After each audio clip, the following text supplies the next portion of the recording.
Dahil sa nararanasang baha, mahigit sa 1,000 individual sa Calasiao, Pangasinan ang nananatili pa rin sa evacuation center. Naritong report.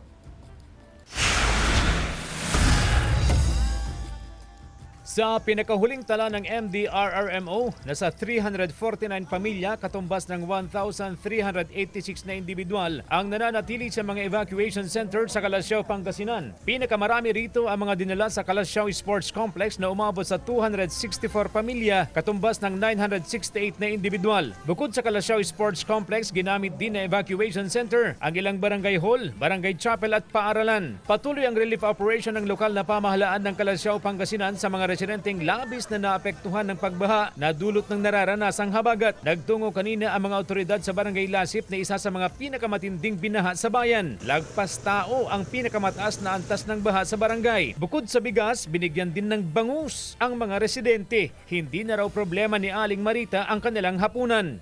Makakatulong din po ito sa panghapunan po mamaya. Thank you po. We have 21 barangays affected.